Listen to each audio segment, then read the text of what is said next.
Good morning, good afternoon, good evening. My name is Stephanie Mullen. I'm the project director for TB and thank you all very much for joining us today for our webinar on exploring real-life uses of artificial intelligence in designing and developing TB M&E training. We're happy to provide this webinar in English and Russian today. David will give a quick tutorial on the Russian function. David? Hi, everyone, and thank you, Stephanie. Greetings to you all, and thank you so much for joining this webinar. If you would like to access the Russian translation, you'll just need to go to your Zoom toolbar, the same place where you would find the chat feature and the Q&A feature. You should see a globe icon that says interpretation. You will click on that globe icon and you will choose the Russian channel.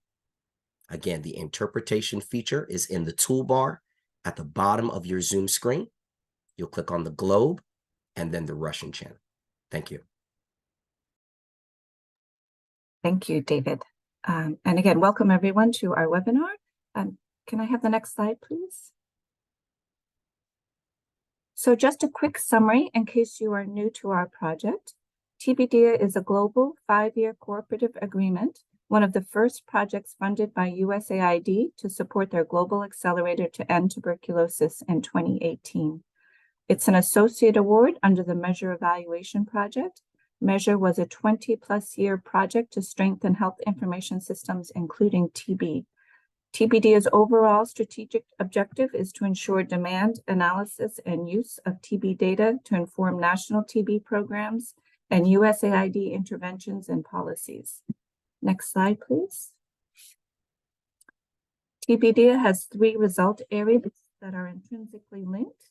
We support national TB partners and programs to strengthen the collection, analysis, and use of TB data, to improve performance-based monitoring and evaluation frameworks and information gathering processes, including new tools and methodologies, and to strengthen reporting and communication practices to address knowledge gaps and share methods, tools, and approaches, making sure data is being packaged and communicated in a way that can be easily digested and used by a wide audience. Next slide, please. These next 2 slides show the global work we are currently undertaking. These activities fall into 6 work streams: performance-based monitoring and evaluation framework, or the PBMEF, assessment tools, country engagement, communications, our TBDIA website, which includes the knowledge and data hubs, and capacity building. Our suite of tools, data, and other resources can help at any point in the TB M&E and surveillance process. Taken together, they provide a holistic view of a country's TB M&E and surveillance system. These tools are available on our website, tbdia.org. Next slide, please. We are working in USAID's 24 priority TB countries highlighted on this map. We also receive additional field funding to respond to direct requests from countries. Currently, we have field funding from the Kyrgyz Republic, Cambodia, Uzbekistan, DR Congo, Nigeria, and the Eastern Europe region, which includes Armenia, Azerbaijan, Georgia, Moldova, and Ukraine. Each scope is different, but the common themes are to improve integration and enhance access to existing TB data platforms and strengthen M&E capacity and staff involved in the collection, analysis, and use of TB data. Next slide. Next slide. Just a few quick housekeeping items. We'd like to start by inviting everyone who's here today to let us know who you are and where you're from, what organization you're with, and what country you're in by putting a note in the chat, if you haven't done so already. And please use the Q&A function for your questions. That will help us make sure we're able to answer everything, either in the session today or in written follow-up afterwards. You can ask a question anytime, and we'll answer your question during the Q&A period we've set aside at the end. This webinar is being recorded, and a link to the recording and the presentation will be distributed after the event by email. Next slide, please. The purpose of this webinar today is to provide an interactive and practical exploration of how we have leveraged AI tools such as ChatGPT, Google Bard, and Midjourney to help design TB M&E training and tools. Next slide. I'm sorry, could you go back? Thank you. Today's webinar will cover a basic introduction to the fundamental terms and definitions of AI, explore the potential and pitfalls of using this rapidly evolving technology, and we will share 2 examples of how we have used the AI tools. The first using AI tools in the instructional design process, and the second will showcase the creation and implementation of MELVIN, a chat box trained to answer all of your TB M&E questions. Next slide, please. Our speakers today will be Rebecca Ozer, TB DIAH's Communication Director, Margie Joyce, Senior Learning and Design Advisor, and Alexander Asitiani, Senior TB M&E Consultant in our Eastern European region. Next slide, please. And we'd like to start with a poll. So could you please answer, how do you feel about the rapid advancements in AI? And David will get us started. Thanks, David.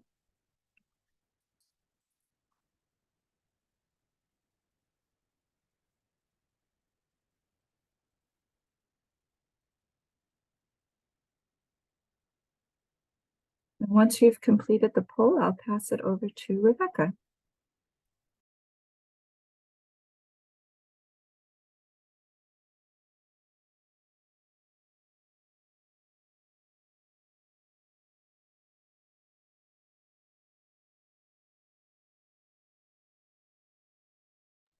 Thanks, Stephanie. We'll give people just a few more seconds to respond. Everybody's popped a response into the poll.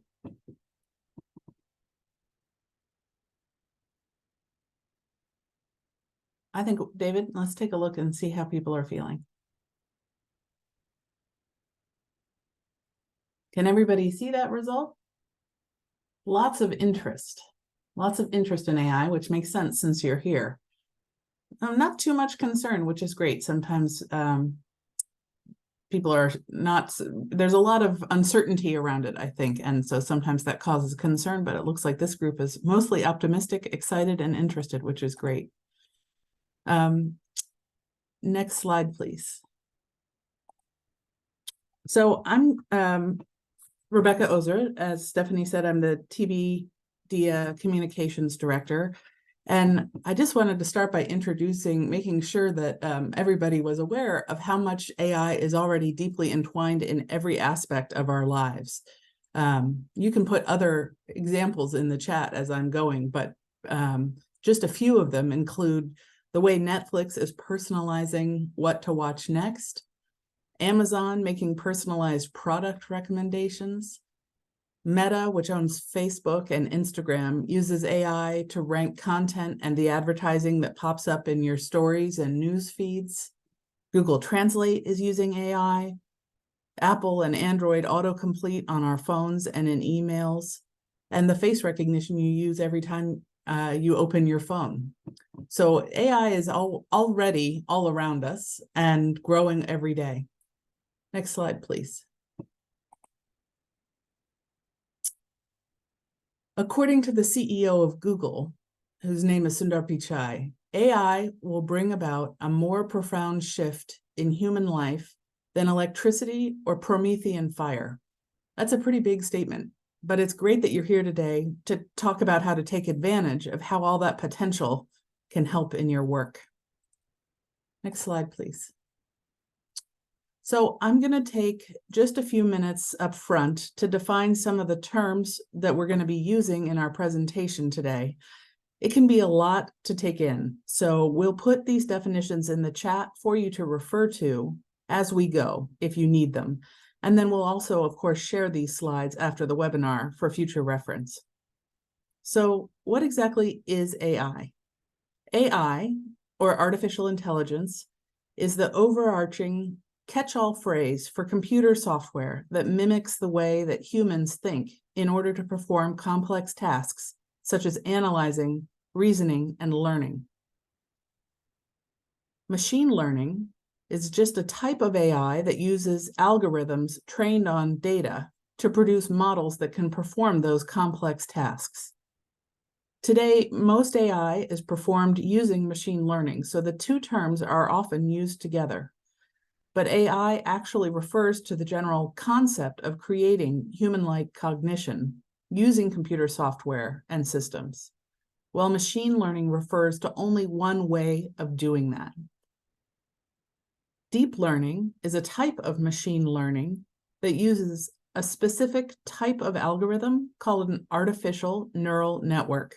And we'll talk more about this in just a minute.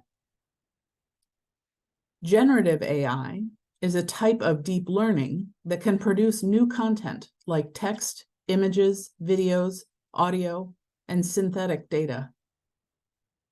Finally, you'll sometimes hear people use the term large language model when talking about AI.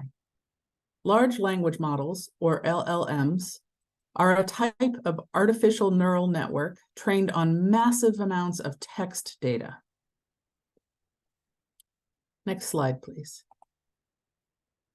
So let's dig a little deeper into deep learning, because new developments in this type of AI have driven so many of the recent advances in the field. I mentioned on the prior page that deep learning uses a specific type of algorithm called an artificial neural network. In essence, a neural network is like a multi-step assembly line, taking in raw data, refining it, and making connections between that data to generate new information, and learning from feedback to improve its output over time. Advances in computing technology have allowed us to grow from the one-layer networks of the 1960s to the 2 or 3-layer networks of the 1980s, to suddenly the 10, 15, and even 50-layer networks of today. That's what the deep in deep learning refers to, the depth of the network's layers. And currently, deep learning is responsible for the best performing systems in almost every area of artificial intelligence research. Next slide, please. Deep learning algorithms are so complex that what exactly is happening in those many, many layers is not exactly clear even to the scientists who have developed them. But the key things to understand about deep learning, and by extension, the generative AI and large language models built using it, are that it excels at processing large and complex data like images, sound, and text. It requires massive amounts of data and computational power, and it learns independently using its neural networks, and generally does not require human intervention to correct errors. Next slide, please.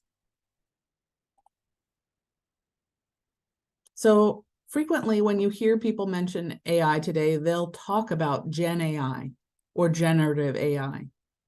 Gen AI is a form of machine learning that is able to produce original text, video, images, and other types of content.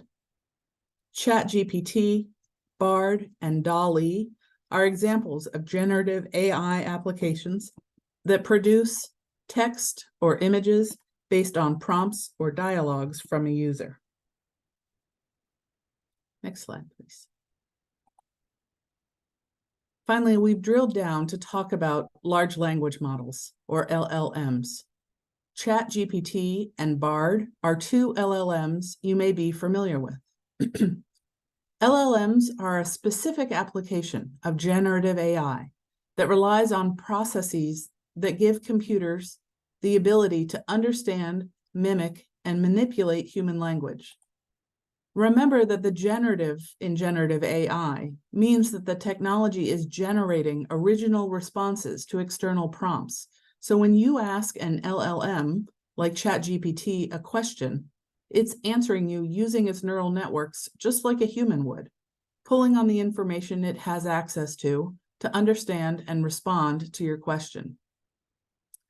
The LLM is underpinned by a scientific development known as the transformer, which is a type of neural network mechanism that learns what text means when it appears in a particular context.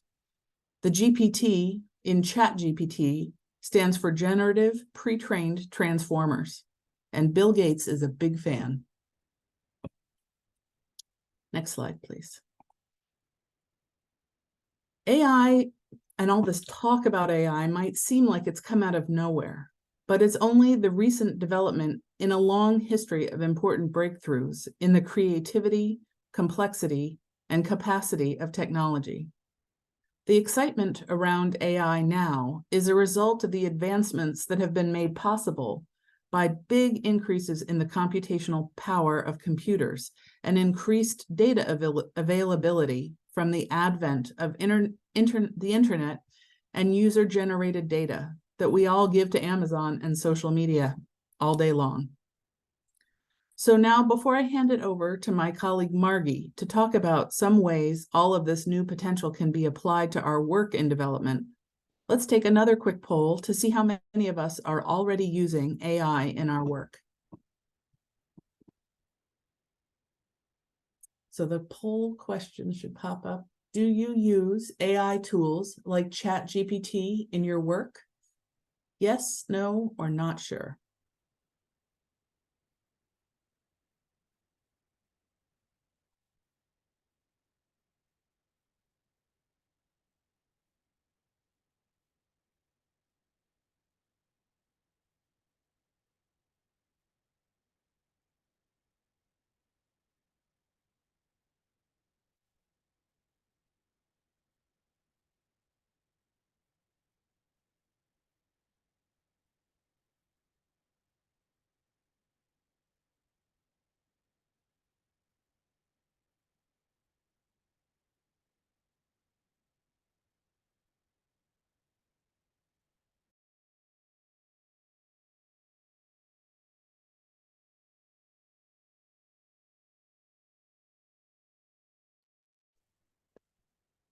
Okay, has everybody answered the poll?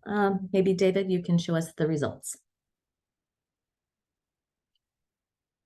Okay, so it looks like about even. 43% answered yes, and 40% answered no, and a few are not sure.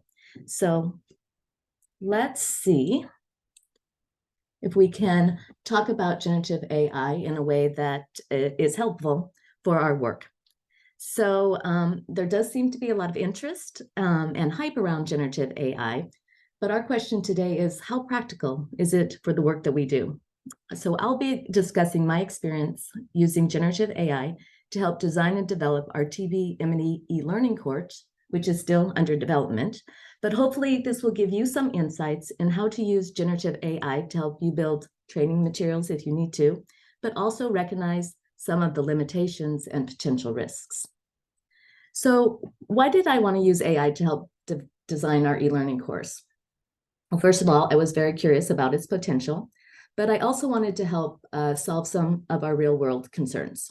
So based on our experience and some user feedback from developing our existing e-learning courses, we have two courses, TB contact investigation for frontline workers, as well as finding TB cases among people living with HIV. And during that design and development process, we saw some issues that maybe AI could address. It was definitely worth exploring. And some of those were empowering people to build low-cost learning materials. So that was one of the biggest, that was some feedback when we gave a webinar on our e-learning courses, was how can we build these and how can we build them in our own language? Another concern was supplementing available instructional design capacity. We have a lot of subject matter experts on our TBDIA team and on our USAID team, but less people that are doing the instructional design work, which is building the graphics, the interactivity. So how could AI help there? Based on our evaluation results, we saw that 65% of our users were accessing our courses on their phone. That's probably not so surprising for people today. So we did want to ensure that we were designing for mobile first. And so I picked a software called Articulate Rise that is designed to look responsive on your phone.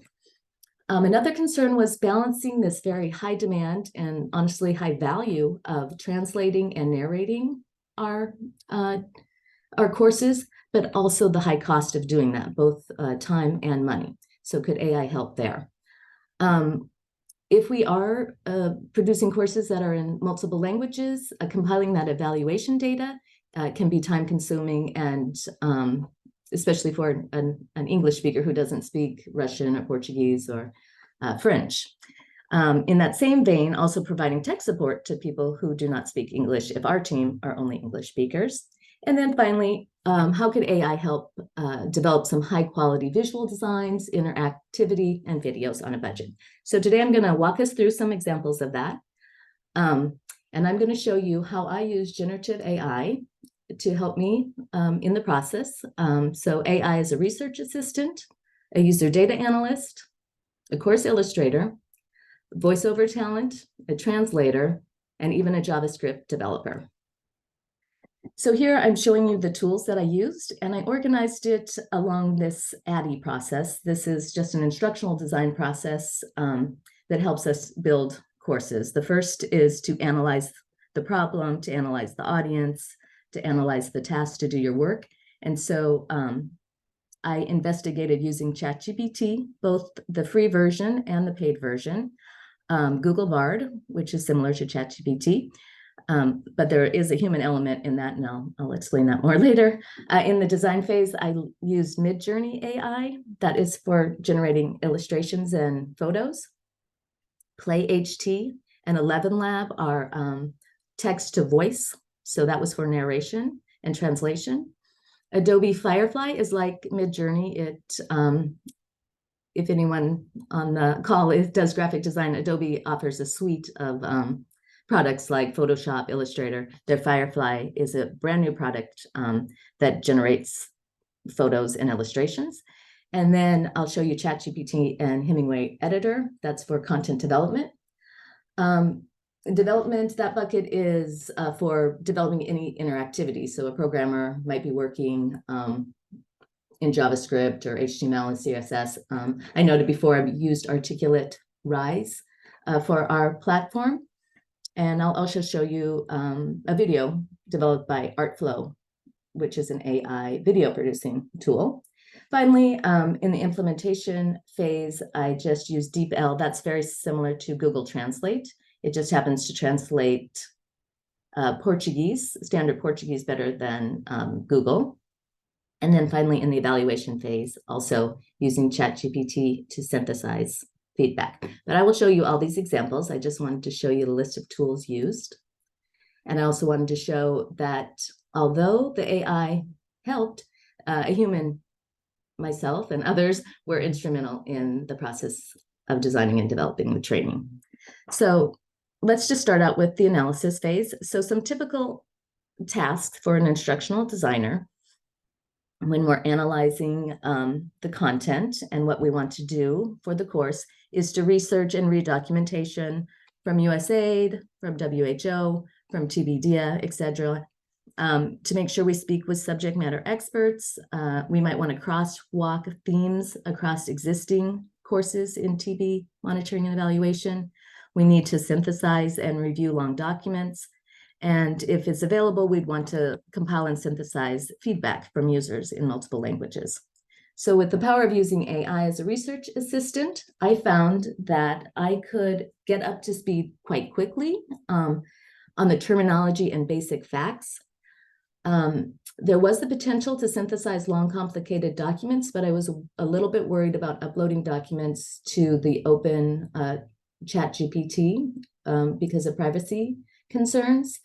Another thing it could do is overcome writer's block. It's a great way to sort of brainstorm ideas. You can ask it questions and it will come up with answers. So I found it helpful in getting me started. But what I'm going to show you today is something I thought was very impressive. It was able to translate and synthesize user feedback in different languages. So I'm going to show you those examples.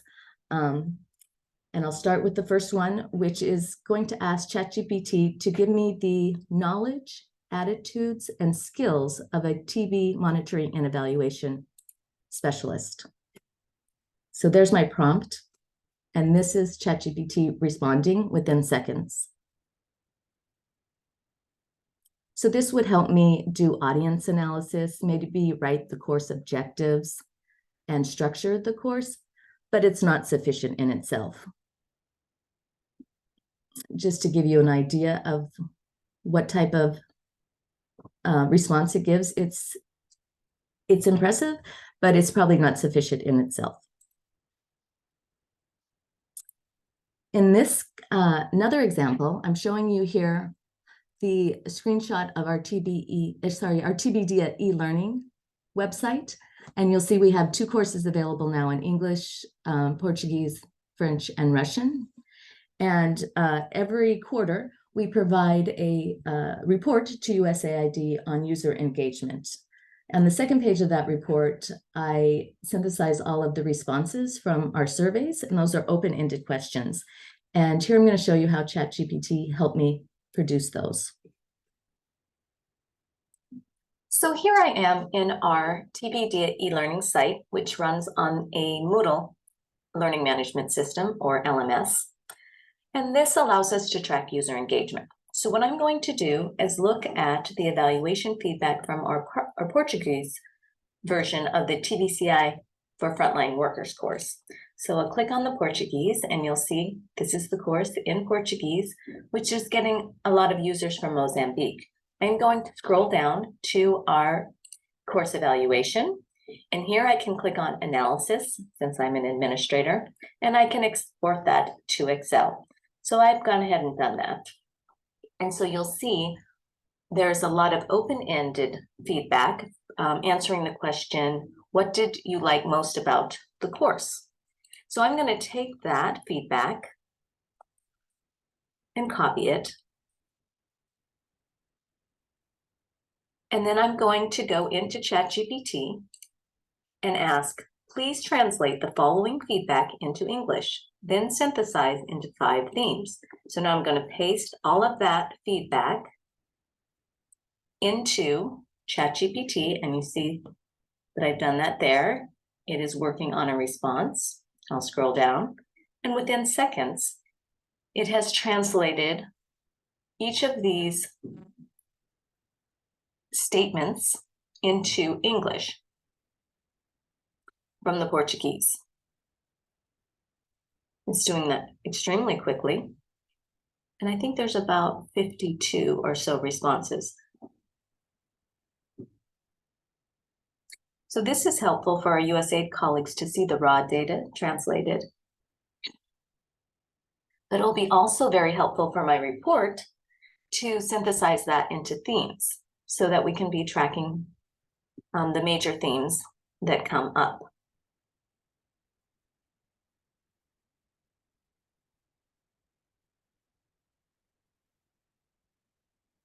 So it's very helpful, some testing data in there. Okay, now it's synthesizing it into themes. Educational content and clarity, interactive engaging models. Oops, I got to continue the generation there.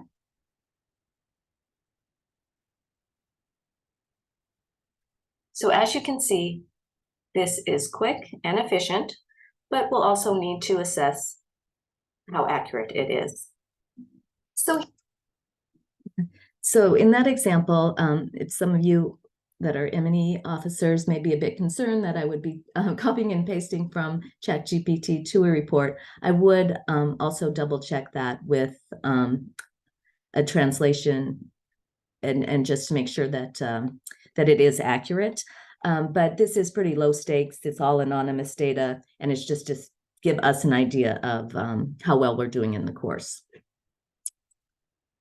So I'm going to give you now some examples of design and development tasks. So for an instructional designer, during the design and development phase, you need to write the content. You might need to write and rewrite it to fit the appropriate reading level. You might need an illustrator to provide illustrations or photography. You might need hire a voiceover talent, or if you have that skill yourself. For narration of your content, you might need to hire a videographer, or you might need to work with a programmer to add interactivity. And so here are some tools that I discussed earlier that I used to that I tried to explore to see if that could work for our course. And so here I'm going to give you some examples. So in content development, here is this Hemingway editor. I've gone ahead and copied and pasted some content from our TBCI module on monitoring and evaluation. And you'll see here it says these sentences are sort of hard to read. You could use AI to fix that. Now, I found that because both monitoring and evaluation and tuberculosis are very technical areas, that tools like this weren't as useful, because anything that we need to express technically, it'll say it's a bit difficult to read. So I didn't find this as useful as I might with the different content area. But here I'm going to show you another example of how ChatGPT is able to read schematics and images for content development. So let me play this video. Here I want to show you the possibilities of using the multimodal feature within ChatGPT, where I can upload an image and query it. This is only available in ChatGPT Plus or ChatGPT 4, which costs $20 a month. So this offers features like browsing with Bing and other plugins. ChatGPT 3.5 is the free version and one of their fastest models. So let's go ahead and see what ChatGPT can do. I'm going to upload an image.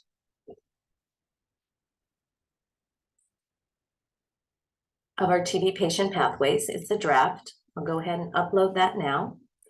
And then I'm going to ask ChatGPT to provide me with a script using the following prompt. So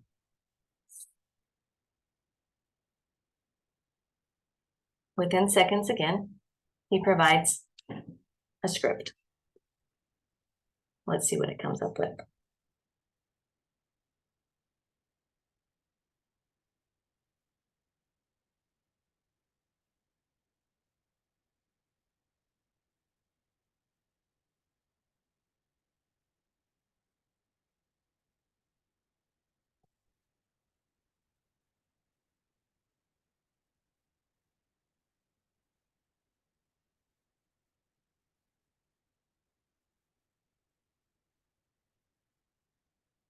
So you'll see in this example, the schematic that I uploaded is just in draft form, but first of all, I wanted to see, is it logical? Will the ChatGPT be able to follow the logic of the schematic, which it does quite well. It does make some small mistakes. And so again, I would need to consult with subject matter experts to refine this script. And you'll also notice it won't provide any nuances that a subject matter expert in pediatric TB or TB and HIV would be able to provide. So because ChatGPT uses data scraped from the internet, it's just as good as what's online. So some of that technical knowledge just won't be there. So, but it is quite impressive that it's able to take an image and read the logic of it. So the next examples I'm going to give are on illustrations. So illustrations in e-learning help make the content more engaging and relatable. So I was investigating how to use these tools to make our e-learning courses a bit engaging. So the first tool that I used back in August of last year, I used the prompt, a 33-year-old woman in Nigeria entering data into a computer, digital art. This was because at the time, about 600 of our users in our e-learning courses came from Nigeria. So I decided to use that prompt. The next year, I used the exact same prompt using Midjourney, and you'll see the difference in results. So the Dolly image here, I probably would never use in a professional e-learning course. There's too much pixelization, the hands are odd. But in the next iteration, it's much more photorealistic, but it kind of looks like maybe something that would be in a video game. That is the style of Midjourney. And then just last month, or actually this month, I tried out Adobe Firefly's new feature, again with the same prompt, and it gives a very different style. So you'll see the different styles of these tools. And you'll also find out that you need to give very specific prompts in order for it to produce what you need to do. But the little quote at the top is, you never step in the same river twice. That's certainly true with generative AI. progress is moving very quickly. The current of the river is moving very quickly, and you get different results. So you kind of have to choose what works best for you. So here I wanted just to show you the interface of Midjourney AI. So this is the one that produced this image. I use that throughout the course, but Midjourney, in order to access it, you need to join a Discord server, and then you can have a conversation, a private conversation with the Midjourney bot. And then you can type imagine and then a prompt. And you really need to know how to prompt it in order to get the results you need.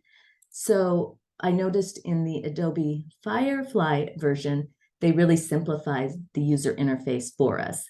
So instead of having to write out all of the specifics, they give you a user interface to see what type of treatment to your image or illustrations will be needed. So that's is an improvement. This is there is a free version and then a premium plan, they said, because of the computational power needed to do AI, they do charge. But there's a lot of promise there. So before I go any further, I do need to mention this idea of hallucinations. This happens in ChatGPT. Many of you may have read about that, where it just gives you false information. So when Rebecca was talking about the deep layers of where the generative AI is computing the input, even data scientists, AI researchers, it's a bit of a black box because of the speed that it does it and the amount of data used. And so what may happen is that it sort of gives you a result that's very unexpected. And so I'm going to show you this for an image. I uploaded an image here from Adobe stock, and I asked Midjourney to make it into an illustration because it had a lot of assets that I liked. And this is what it came up with, which was just bizarre. I think it might have been looking at the metadata from Adobe stock, because I've seen this image in some of the advertising in Adobe, but it's just a very strange interpretation of my original image. So that gives you an idea of hallucinations. And I think our colleague Alexander will talk a little bit more about those. But here I just wanted to show you some of the illustrations that I was able to produce in Midjourney. And I was able to do quite a lot. I tried to pick countries where TB is working and just put in prompts like data scientist, doctor, nurse, child wearing a mask, etc. And so these are some of the images it produced. And I was quite impressed because I'm not an illustrator. I know real illustrators would see the flaws in this, but I thought it was pretty good. And I tried it out on our e-learning course homepage. And so this is it implemented on our prototype here. So I used, along with with Photoshop, I used partial image from Midjourney, and then I imposed other image behind that. So that's what it looks like here. Here in one of our modules, I added another one of those. Then here's just a data visualization and then some photography. So it's a bit of a mix, but I was pretty pleased with the output. And so far we have gotten positive responses, but this is still, as I said, a work in progress. But I do want to mention that it doesn't always work. So when I gave the prompt here, illustration of a Southeast Asian doctor providing pills, what I was looking for was drug-related TB, and it just came up with some very strange responses. It looks more like jelly beans. And then when I also tried to ask it to give me an illustration of something very technical, like an expert MTB machine to diagnose pulmonary TB, it wasn't able to do that either. So it's not quite there yet. Okay, now I'm just going to give you an example of video. For one of our modules, on data analysis, we have a scenario. And so I wanted to see if I could use video to sort of introduce that scenario. In about 20 minutes, I was able to use AI to produce an image of a woman from Cambodia that could be a TB analyst. I upload a background image, and a script here, and then I picked a voice, and this is what it produced. Sophia remembers that during the national review meeting, they were given a target for TB case notification. They compare their data with that target and think we are not doing that badly. We are just 15% below the target. But other provinces are also below the national target. They wonder, why is our national manager still saying that our province is not doing well? So that was pretty good. Probably could use some more work, but I was impressed for 20 minutes of work on my end. Now, another thing that's come a long way in this technology is text-to-voice. Before, you might have remembered the old text-to-voice was very robotic. Now it sounds just like our human speech. And they're also now able to clone a voice. So I'm going to show you 3 examples here of famous people where AI has cloned their voice. With play.ht, you can clone your own voice and have an identical replica of it. Play leverages the latest generative media techniques to create the highest quality version of your voice. With play.ht, you can clone your own voice and have an identical replica of it. Play leverages the latest generative media techniques to create the highest quality version of your voice. With play.ht, you can clone your own voice and have an identical replica of it. Play leverages the latest generative media techniques to create the highest quality version of your voice. So as you can see, the technology is pretty advanced. I did not use Obama or JFK for our TB M&E course, but just a standard voice here. But you'll see the cadence is quite natural. I'll show you using this voice technology in our TB e-learning course. Did you know TB claims more lives each year than HIV and malaria combined? Until the emergence of COVID-19, the bacterium that causes tuberculosis was described as the most destructive pathogen on the planet. It still kills more than 4,300 people each day. Despite being preventable, there gives you that an idea. Just a few more examples. Using AI for tech support. Here again is a screenshot of our e-learning prototype. And at the bottom of the screen is a chatbot. So this isn't as sophisticated of AI that you'll see later on in this presentation, but it's just a chatbot where if I'm online and people need tech support, they can click on that button. You've probably seen it in some e-commerce sites. They can ask a question and then I can answer. How do I register for the course? I can respond, thank you for visiting, and then upload instructions. I could also give canned responses. And so if I'm offline and someone has a question, it will give a canned response. I'm just testing this out. I'm not sure about the security of it, but it is a free tool called Talk. And it does have some AI features to it. Finally, I am not a coder, but I did try to use ChatGPT to teach me how to code in JavaScript. So in our e-learning course, if you finish a module or if you finish the pre-assessment, I thought it would be nice if they could have sort of like a celebration with a confetti bomb. And I thought, how can I do that if I'm not a programmer? Let's see if ChatGPT can help me. So this is some screenshots of our conversation, and this is the result. So that is confetti bomb. And that made me happy for some reason. Okay, so this, if you're interested in using some AI tools, I have a URL here that we can put in the chat or give you afterwards.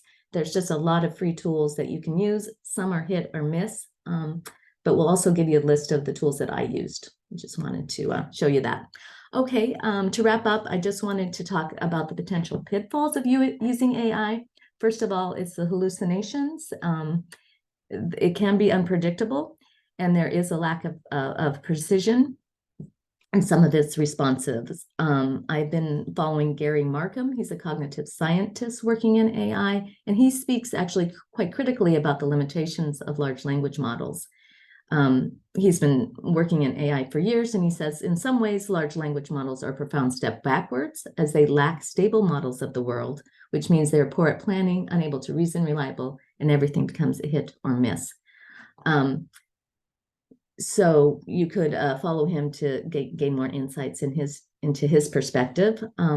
There's obviously a potential for misuse of AI, as you saw with the cloning of voices. You can see the potential for misuse and misinformation. And so when you're using AI as a user or as a decision maker, it's important to be transparent with your clients, with USAID, with your colleagues that I had produced this using AI. You should follow your professional ethics and guiding principles, and you should have discussions about trust and safety. At JSI, they have come up with a preliminary guidelines on how to use AI for decision makers, developers, and end users. We can share that URL. They're sort of crowdsourcing some suggestions, and they've organized it into a matrix of the principles they want to follow, being human-centered, responsible, equitable, and accountable. And so these are my final thoughts and takeaways from my experience of trying AI. I think it extended my existing skills, but at this point, it's not able to replace humans. Definitely not my subject matter experts that I work with. Always need to be aware of the hallucinations and make sure that you find the source. If you're using ChatGPT, it doesn't provide sources. So you need to be wary of that. Again, to be transparent. And this garbage in, garbage out, this is a technology term, I think it still applies. So if the data isn't good that it's based on, it's not going to give you good results. And also this idea of prompt engineering, or being able to prompt it to give you the right information, can be more difficult than you would think. But the only way to really learn is to play around with the tools. And as you're doing that, follow a code of ethics. Many people are predicting that generative AI will become commoditized in part of every app that you have, from a wearable AI to robotics. So I have a couple of pictures here. In a week, a company called Humane is going to reveal the first AI wearable device at the Paris Fashion Show. So evidently you can wear it as a pin and it will record everything that you say. I guess a surveillance device like your phone. And then we can share this YouTube video from Boston Dynamics. They have now put generative AI voice into their dog robots, and they act as tour guides of their facilities. It's a little bit frightening. And then just one quote from William Gibson back in 1993. He said, "The future is here. It's just not equally distributed." And that's something that's we always want to think about. So technology and these advancement in it can really deepen the grooves of existing inequities in socioeconomics, gender, and even language. There's over 7,000 languages spoken around the world, but predominantly AI is trained in English, Chinese, and Spanish. Those are the three languages spoken most in the world. And so how do we account for that? So I'm going to pass it over to my colleague, Alexander, and he is going to give us a solution to some of these limitations and risks that I talk about. Go ahead, Alexander. All right. Thanks, Margie. And thanks everyone for joining and for the interest in this topic. Now that you have more insights into how AI works and what possible application of this technology is, I'm very excited to introduce another use of AI, that is MELVIN. But before I tell you what MELVIN can do, I would like to share the story of why and how we arrived at this solution. During this session, I'll be speaking about importance of the training data and how it can affect the AI algorithms, about limitations of using generic generative AI in technical areas such as TB and TB M&E, about benefits of customized solutions, and of course about MELVIN, how it works and what is the potential to enhance the learning experiences.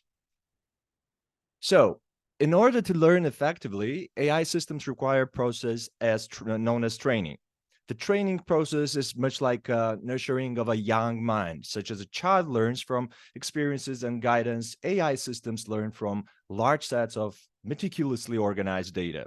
During training, the AI systems analyze this data to recognize patterns, understand relationships, and absorb knowledge. It's a bit like teaching a child the basics of a language, but instead of the words and sentences, AI systems grasp complex patterns and associations within the data. This training phase is where the magic happens, as it equips the AI with the ability to make informed decisions, solve problems, and adapt to new situations, just as well-educated individuals can navigate the challenges of the world. Training data in AI systems is like a brain that helps the AI to learn and make decisions or generate content from the perspective of generative AI. It is a source content, an initial set of information that is used to teach a machine learning model how to perform a specific task. This data then helps the model to learn patterns and make decisions or predictions. Training data is a lifeblood of generative AI models, and its significance cannot be overstated, especially when viewed through the lenses of accuracy and reliability. The quality and quantity of the training data directly impact the performance of the model to produce coherent, accurate, and contextually relevant output. Poor or biased source material can lead to models that not only produce misleading or incorrect output, but also perpetuate existing biases, especially for areas like healthcare or disease surveillance. So without robust source content, the AI might struggle to understand nuances, maintain context, or provide accurate information. On the other hand, a well-curated training data set helps to mitigate those biases and inconsistencies, fostering a more dependable and trustworthy AI systems. In essence, the source content serves as a foundation upon which generative AI models build their language, understanding, and making it a critical factor in their performance and reliability.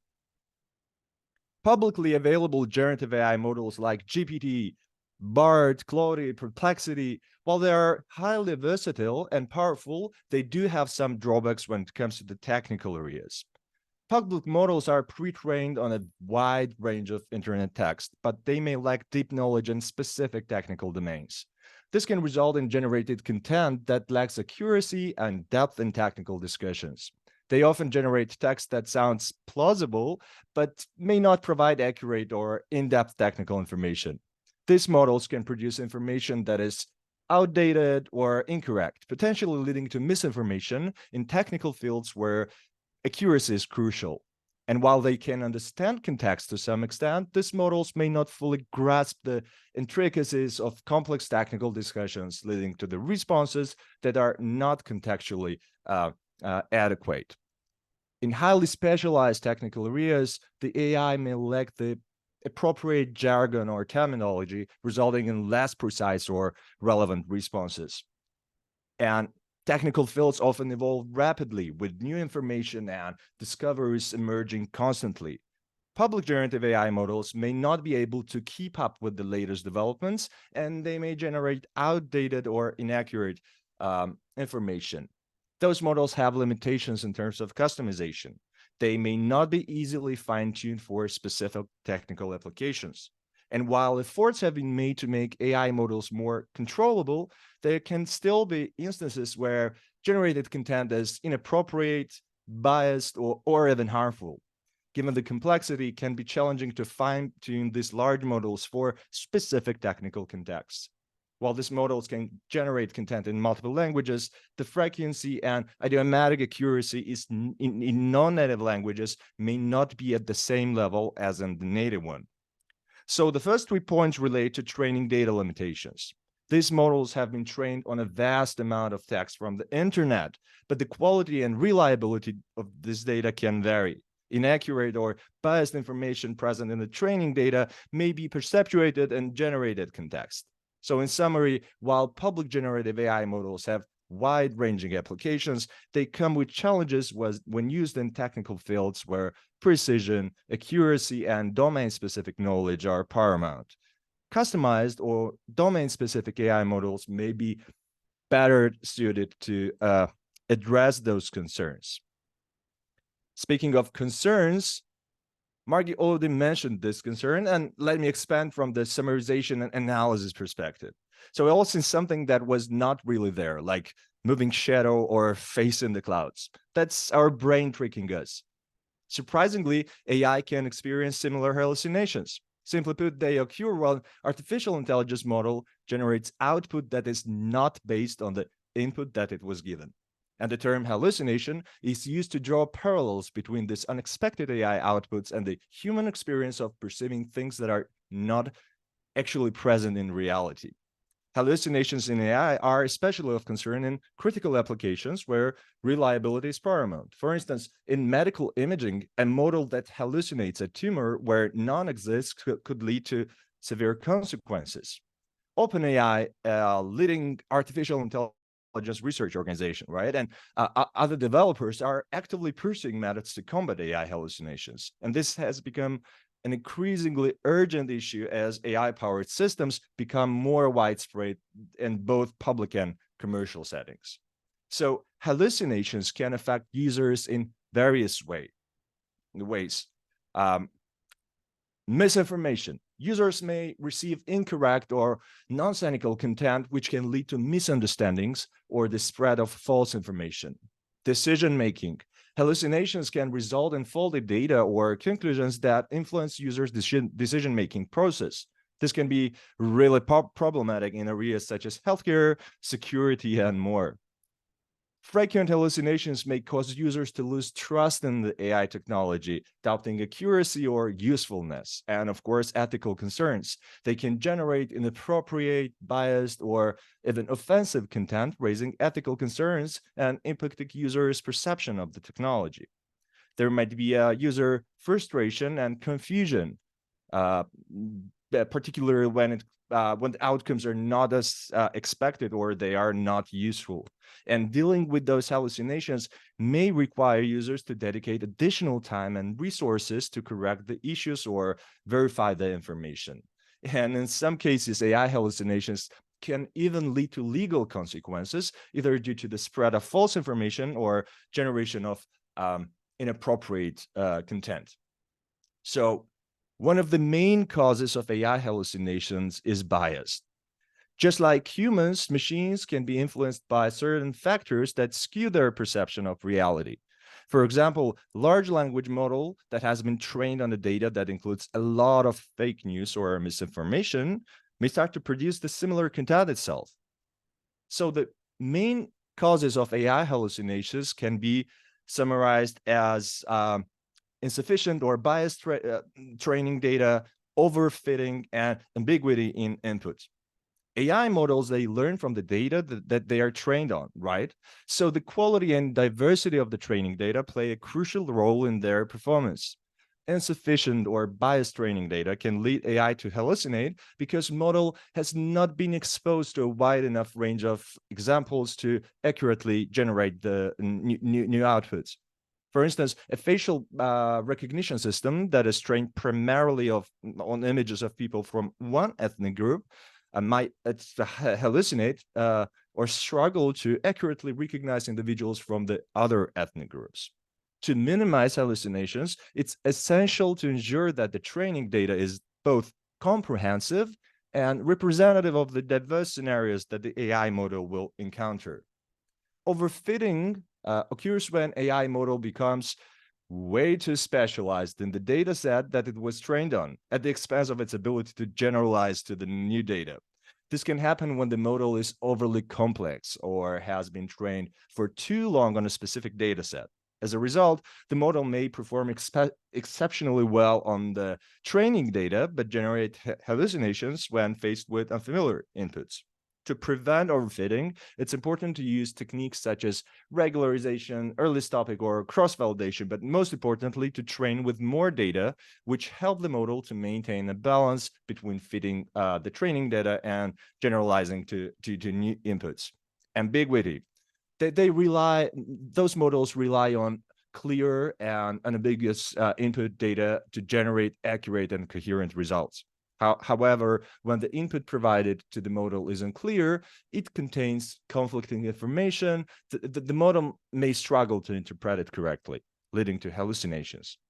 These hallucinations can manifest in disordered or nonsensical outputs that do not accurately represent the intended input, right? And we saw that in example of the images, right? But there's completely different and somehow concerning when we're thinking about summarization or analysis of the technical information or technical data. Basically, there are two main ways to reduce and mitigate hallucinations. This is either from model or algorithm development, and the second is better training data. As it was noted as far as almost a century ago, the quality of the output generated by a machine is directly influenced by the quality of the input it receives. And Margie mentioned garbage in, garbage out concept that indeed holds true in the realm of artificial intelligence. Curated and better quality content can help mitigate these challenges by providing a stronger foundation for the model's training and generating process. Custom and public generative AI models serve different purposes, and the advantages of custom models is that they often lie in their specialization.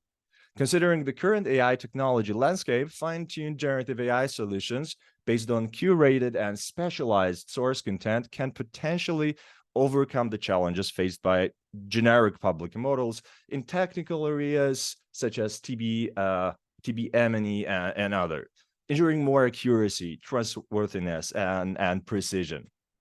Tailored models can be fine-tuned for specific domains, making them potentially more accurate and efficient for those tasks. For instance, a model specialized in TB will produce more reliable results for TB M&E and surveillance questions or queries than a general purpose model. Public models may generate biased or controversial content due to their large data set of training data, while tailored models can be carefully curated and fine-tuned on balanced, bias-free data sets to mitigate these issues. And while public models have a fixed training objective, tailored models allow organizations to set custom objectives, ensuring that the model behaves optimally for the desired application. With custom models, there's more control over the behavior of the model. For instance, if an organization doesn't want the model to generate certain types of content, they can customize it accordingly. The training data and the training process of custom models can be rigorously controlled to ensure high-quality outputs. This contrasts with public models, which might generate outputs that reflect biases and inaccuracies. Tailored models can be integrated with feedback mechanisms to continuously learn from their mistakes or to adopt to new data, which might be more challenging to implement with public models. Tailored models can be continuously updated and retrained and adopt to changing needs, new data, or even feedback loops. This dynamic adaptation might be challenging with public models. So the potential limitations of publicly available generative AI models and the promising advantages of tailored and fine-tuned solutions have led us to the idea of creating MELVIN.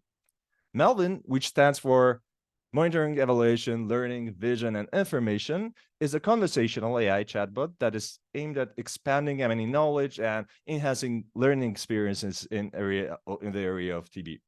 It is TBD's vision to harness the power of this emerging technology to help professionals navigate relevant resources and information. MELVIN is developed through TBD's COE, or Center of Excellence framework, that was founded back in May last year and is hosted by Georgia's National Center for Disease Control and Public Health and the Center for Tuberculosis and Lung Diseases. The goal of the virtual Center of Excellence is to provide support to TB community of practitioners, policymakers, and national TB programs to improve M&E, to make informed decisions in design and management in the region and maybe even globally. So before we move to exploring how MELVIN works, let's first understand who MELVIN is. And you might have noticed that I mentioned conversational AI. Generative AI and conversational AI are related, but somehow distinct concepts. Generative AI, it's creative and it's content generation driven.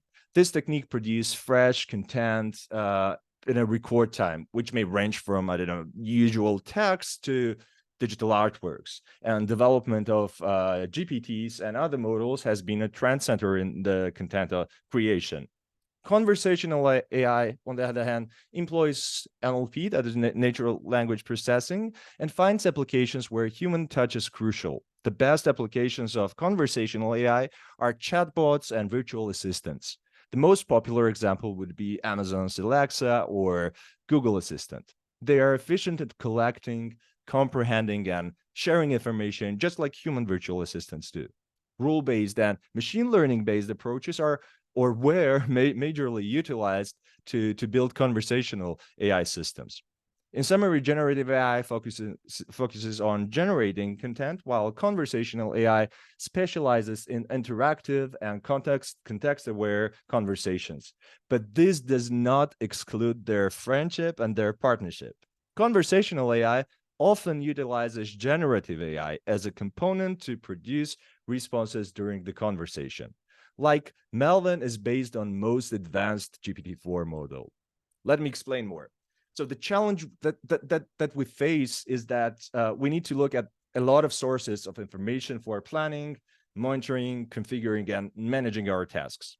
There are several studies pointing that professionals look anywhere around 10 sources to search and process information for the daily jobs. And this effort can be as much as 25% of the work time, just to switch between documents and summarize.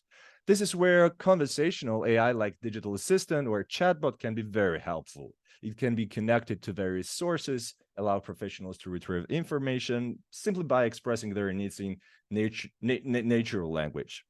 Even though conversational models and conventional conversational models made accessing information easier, summarization in both qualitative and quantitative way remained a challenge for many individuals and organizations. And here is where generative AI played an important role in development of chatbots and improving productivity and quality. So again, conversational AI uses NLP, natural language processing, right, to get the needed information from the different data sources. But it's important that regular conversational models, they get information, they fetch information as it is without doing any processing in between. But chatbots have been there for some time and have evolved from being Q&A bots to become a conversational AI and context-based assistant to provide easy way to access all the relevant information. Generative AI enabled chatbots, and now we switch to generative, right?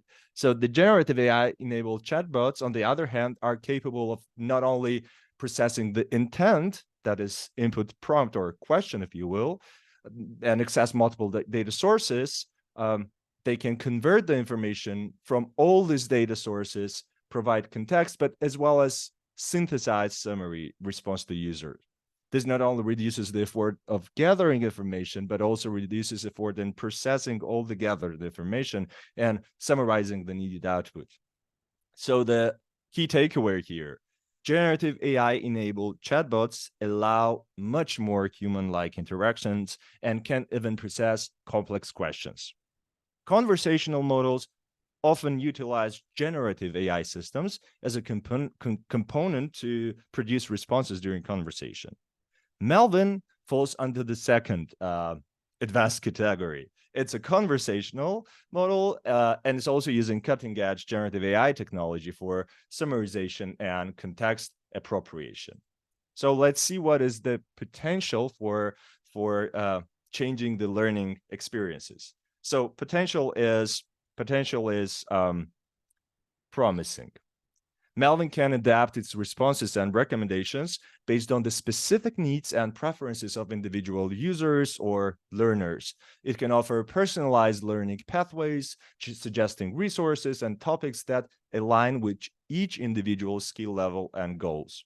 MELVIN can provide instant access to a growing repository of curated materials related to TB and TB M&E. And this ensures that users have access to up-to-date and relevant information at their fingertips, reducing the time spent for searching for resources online. MELVIN is 24/7, right? It can offer guidance on TB-related topics, and this continued support ensures that users can access assistance whenever they need it, right? And instead of professionals having to search multiple platforms or sources of information, MELVIN can serve as a one-stop hub, pulling together diverse resources for comprehensive learning. MELVIN can engage learners or users in interactive conversations, helping them to clarify doubts, explore complex concepts, and engage in meaningful discussions. Interactive learning, interactive learning through the conversations can be far more engaging and effective than passive reading or audio or video content. Conversational model like MELVIN can constantly update its knowledge base to stay current with latest research and guidelines, changes in TB treatment, monitoring and evaluation practices. This ensures that learners are exposed to the latest information. By analyzing user interactions, MELVIN can provide insights on common areas where professionals struggle, prompting the development of new learning modules or resources to address those gaps. Users can access the chatbot at their convenience, be it during a commute, in between patients, or at home. And this flexibility actually can enhance the motivation to learn, explore, and develop. And MELVIN can offer support in multiple languages, making learning accessible to a broader audience and breaking the language barriers. So how MELVIN works? Now that we explored potential of MELVIN and how it can be helpful for users to understand how it's able to overcome common limitations of public generative AI solutions, let's look at two core points here, right? MELVIN is exclusively based on carefully curated specialized knowledge base that is isolated from the public generative AI training data. This separation is crucial in maintaining the integrity and relevance of the information it provides, especially given the technical and complex nature of TB and TB M&E. Specialized knowledge base ensures context understanding, accuracy, and depth in technical discussions. In simple terms, think of MELVIN as having as its unique brain or intellectual repository tailor-made for TB and nurtured by TBD and the Center of Excellence. In essence, MELVIN is not just an information repository. It's a bespoke, intelligent resource that has been fine-tuned to cater specifically to the needs of those who are working in the TB sector. Its isolated and carefully managed knowledge base allows for a level of specialization and depth that is often lacking in broader generalized AI systems. For professionals in the field, MELVIN thus can represent a unique source offering targeted, contextually accurate, and deeply insightful information. Another important point that we mentioned is, yes, MELVIN uses GPT-4, but it uses this through context boundary wall. It uses GPT-4 as its response engine, drawing from a specialized knowledge base that we mentioned. This is achieved through using custom GPT platform, which allows for ingestion of specialized content and then ability to respond to queries based on that specific knowledge base. It ensures that every response MELVIN generates comes strictly from the individual knowledge base. The platform's approach places a robust boundary around the responses of GPT, effectively addressing the hallucination problem. It ensures that all chatbot communications remain within context and factually accurate without drifting into territory of creativity that is not based on the custom knowledge base. This virtual boundary works by imposing strict rule that confines AI's responses to specifically to the data that it has been given, which in this case is MELVIN's brain. Those 2 points that I mentioned already address challenges of specialization for domain-specific tasks and reduced bias and controversy. from the perspective of advantages of tailored solutions, MELVIN has a specific training objective tailored for TB expertise. This ensures that it operates optimally for TB-related applications and queries. MELVIN offers more controlled behavior due to its customizable nature. It ensures that it provides information specific to TB without generating unrelated content. The training data and the process are carefully overseen, ensuring the delivery of high quality and accurate TB context responses. This stands distinct from general public models, which might produce responses that are influenced by broader or unrelated data sets. MELVIN is designed with the feedback loop in mind, and this feature enables it to continuously refine its responses, ensure it stays updated, and this capability that actually is less straightforward in general public models. And dynamic adaptation. MELVIN is adaptive. It's not static in its knowledge base. It has potential to be periodically updated, retrained, allowing to cater to evolving TB research insights and user insights. This kind of tailored adaptability actually sets MELVIN apart from generic models such as GPT. So here's a quick showcase. So I believe this is something that you have to try yourself, but just a quick snaps of the conversations with MELVIN. So it's a TBDIA webinar, right? So we ask, what does TBDIA do?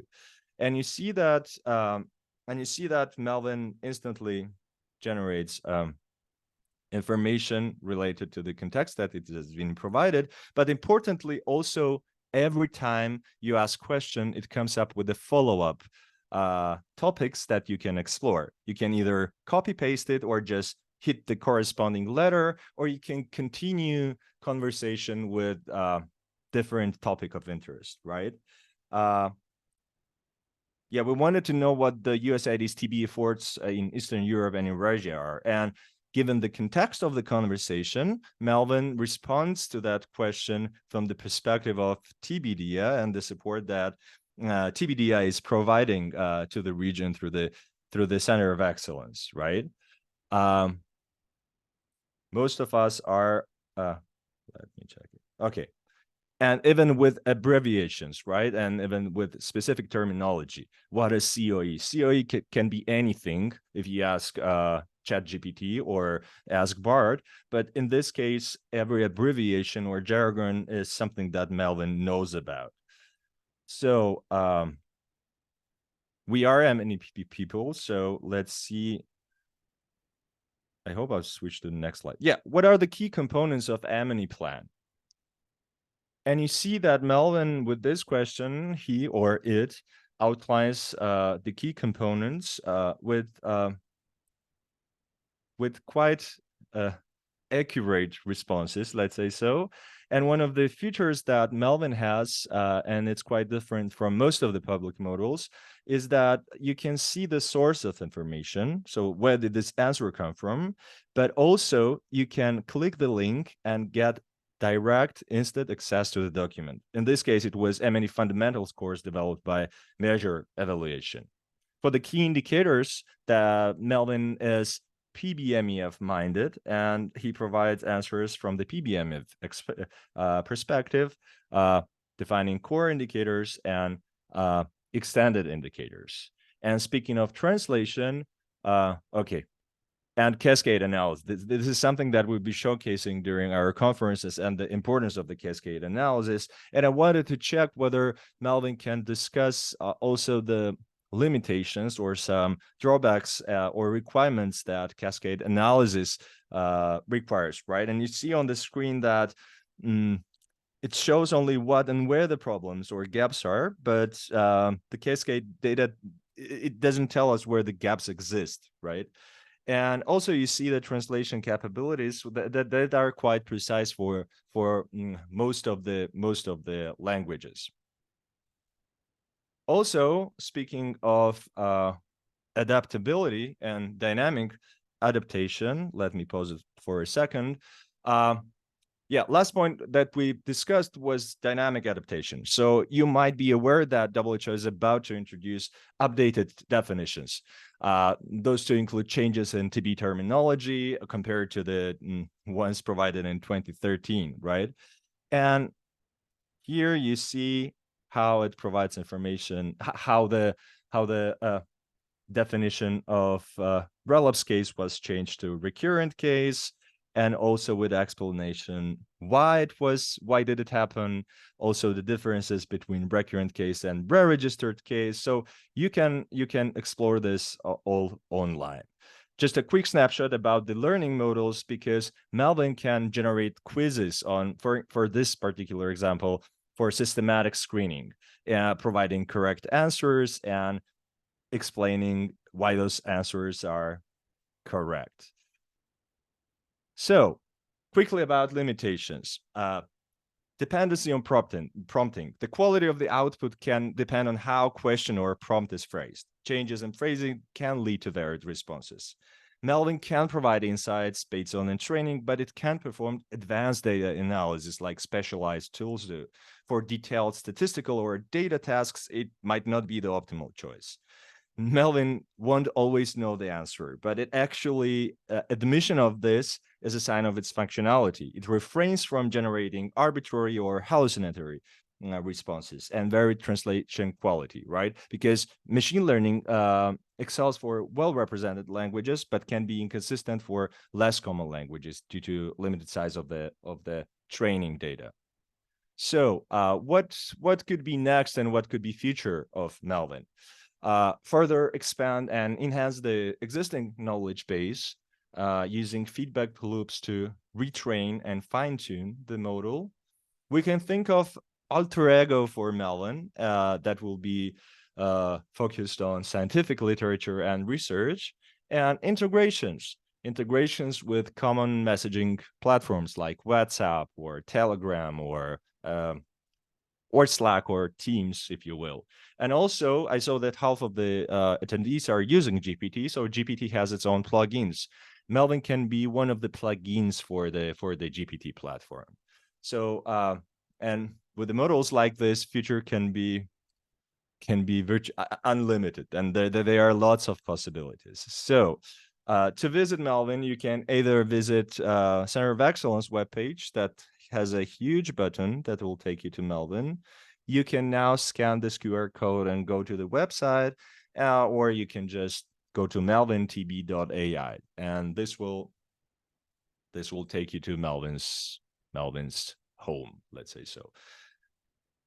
That's over from my end. I'll be happy to answer any questions and engage in discussion. Thank you.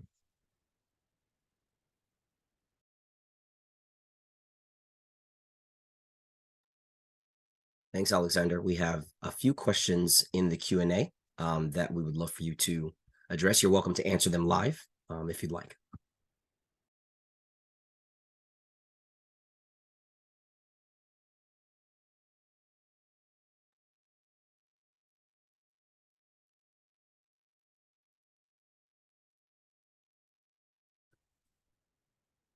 Alexander, you're muted if you're answering.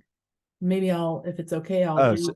Yeah. Oh, go ahead. Yeah, thanks for that. Yeah, I saw the question about the possibility of training AI based on contextual understanding and contextual data, and that is very close to what MELVIN does actually, because MELVIN's brain and MELVIN's library is nothing else but based on a TB context. As for the can MELVIN recognize outdated information or inconsistencies by type of input? Yes, it can. By using advanced prompt engineering, MELVIN prioritizes the most recent data. And also in case of inconsistencies, MELVIN is instructed to use the most updated information. Also, we have opportunity of retraining MELVIN, for example, with the updated guidelines on TB data generation and use. We retrained MELVIN so that it is not looking back in 2013 definitions, and it's looking at the current definitions only. For the TB data analysis, as I mentioned, MELVIN is not the best. It's not a tool for data analysis. And I think that it was mentioned in limitations. It basically synthesizes information based on the literature and the sources, but you can basically upload your TB data and ask MELVIN to come up with charts and visualizations or even spot the trends. As for now, that's the current state of MELVIN.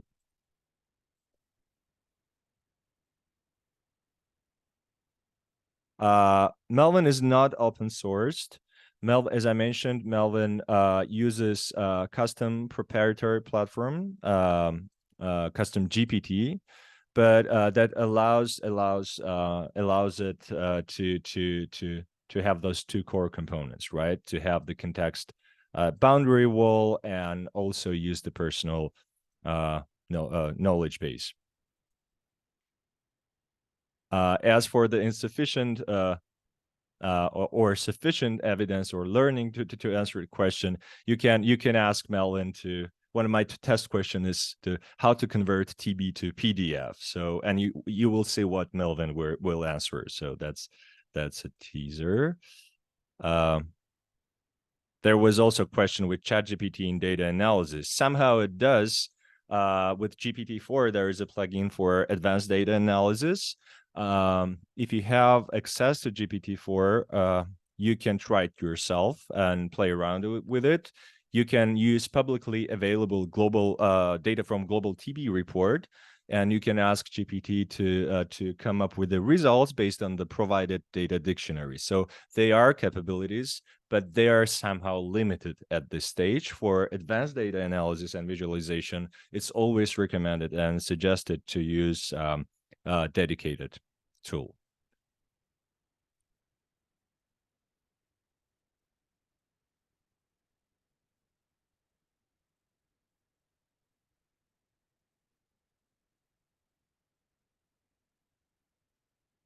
How much data or content do we need to train a model like this?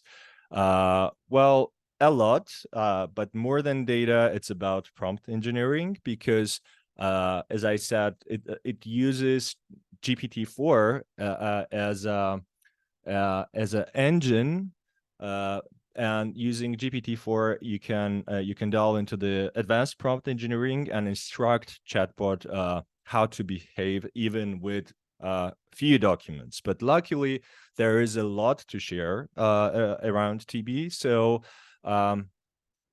yeah, a lot of documents and information. But basically, for now, and you might have question, MELVIN is based on the most trusted sources that are publication that are consolidated guidelines, operational handbooks, the tools that have been developed by TB those are PBME for data to action continuum. It is based on the global strategies from USAID, the NTB strategy, the operational plan, the National Strategic Plan development materials. It has a lot of information about the TB M&E training, and as you see in the demonstration, it was referring to that document. But all we can say for now is that don't expect that MELVIN will be perfect. MELVIN is perfect in the sense that if it doesn't know the answer, it won't hallucinate or it won't interpret.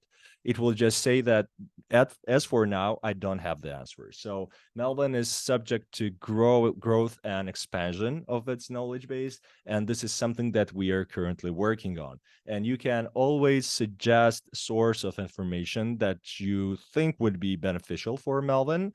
Soon on the website, there will be a submission form. So by submitting the document, we can't guarantee that it will necessarily get into the MELVIN's brain. It will be reviewed. And if we find that it's trusted source, it's a published material, it can go to the knowledge base. So it can also employ somehow power of community and can be community-driven virtual assistant.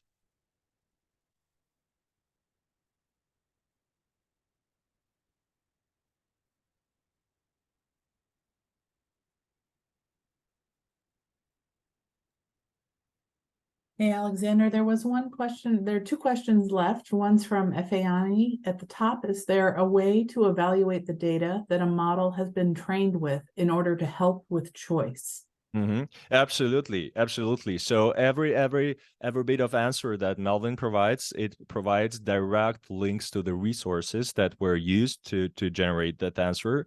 That could be a personal library, as I said. It could be direct link to PDF document, but or article from TBDS website, or resource from TBDS or USAID's website. So it's always possible to verify where this information comes from. As I said, there's another question about articles or research papers. So currently Melvin is not a fully research oriented or focused. It's focused now on the global guidance and guidebooks and operational handbooks. But for the future plans, we are thinking of having Melvin's alter ego, or Melvin for Research, that will be soon, hopefully soon available. Melvin is not able to operate an offline environment, at least for now, unfortunately. You can find Melvin under the plugins in ChatGPT 4 because it is something that currently we are working on. It was included in the next step section. So Melvin soon will also have a publicly available changelog. So as soon as the plugin will be available in the GPT-4 plugin store, you'll get notified.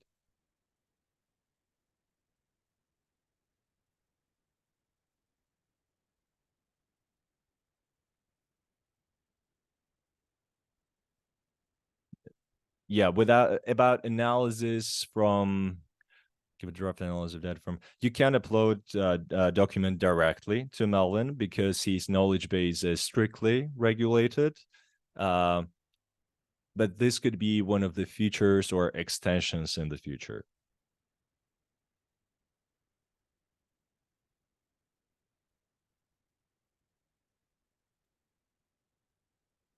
We have a raised hand from Balkani. I'm going to allow Balkani to speak. You should have the ability to unmute yourself and share your question now.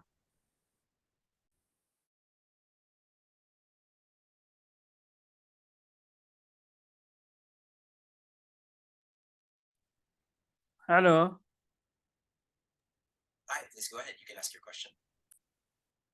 Hi, this is Balkani from Pakistan, Islamabad. I'm asking just how for writing an biography of an individual or writing some books, how ChatGPT or IA will be supportive for us. Thank you for your questions. It can help you. It could be a good thinking starter. It could provide good food for thought, but definitely it won't be something that will write your biography or write a book for you. It could be really good to brainstorm or to arrive to the key points.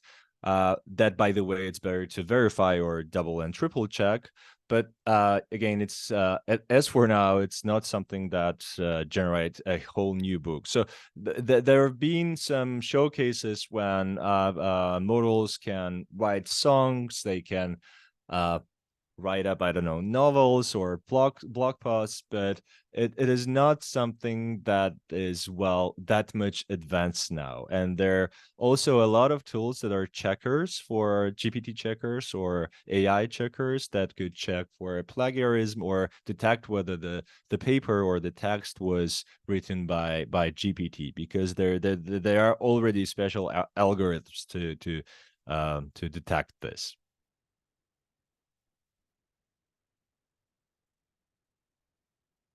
AI is not incorporated in health information management strategies in the majority of the countries, and I see your point.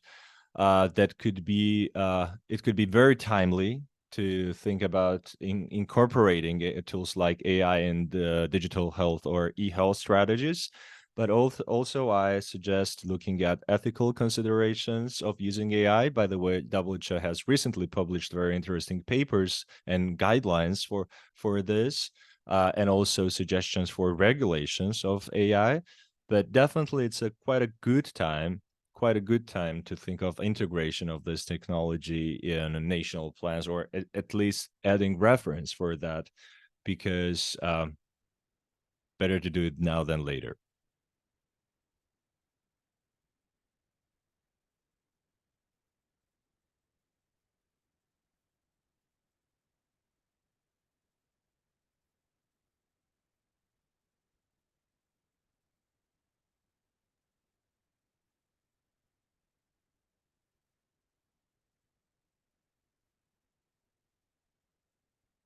So on the screen, you see the links, relevant links to TBDIA, to PBMEF, and the tools that have been developed by TBDIA.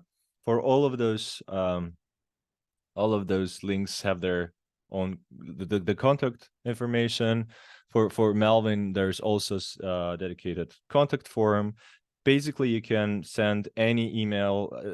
You can send email to any address that ends with @melvintb.ai. It will anyway get to MELVIN if you have specific questions related to MELVIN. And I believe that in the chat, there's also being provided contact information. Yeah. So thank you again very much for this opportunity to speak and for joining the webinar. And I'm looking forward for your suggestions and feedback about MELVIN. Thank you.